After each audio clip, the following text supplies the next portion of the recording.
khatib menikahkan isteri orang. Nyan bak pertanyaan mantang gaduh urang salah. Pakiban tajak penikah urinang yang lako. Kacere mantang mesti lalu entah leher suci ataupun leher punana.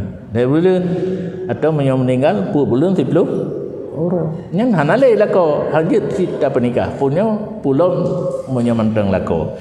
Yang adanya dari zaman ke zaman. Nathabi setiap kecamatan Nathabi tengku yang lagenyan.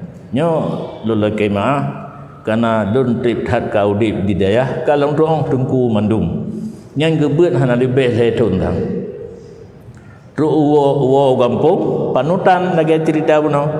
Tengku lain hana di kampungnya yang na ciganyan Fatihah kena Fatihah ke dia baca doa panjang-panjang galak urang buat ataupun athai napeng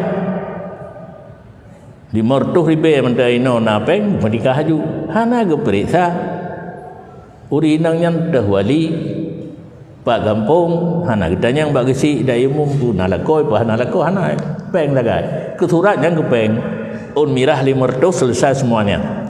Saksi-saksi kan abaganyan di SMS mantan truk laju 2 orang tu ganyan kuali 2 orang tu urang ke saksi calon itu calon darah baru selesai masalah cuma dimang un mirah ge harkat hinan ge mita peng hinan padahal buat ganyan harim urang pubut buat harim kalau tak buat puno pasai urang pasai menjadi imam semayang sah fahla jamaah hana karena makruh ikut urang fasik. Urang fasik yang jadi kafir nyan hantah ikut.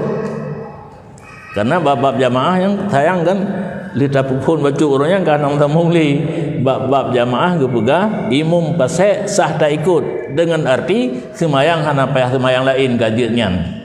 Tetapi makruh min haisu jamaah hana fala jamaah. Karena ikut imam fasik hukum dia makruh dari segi berjamaah. Hanafala jamaah sembahyang sah. Yang maafi karena benar pertanyaan na urang begah bangsa ikut. Menyeleh tu hidayah urang pe. Awai gua kiban beut mah.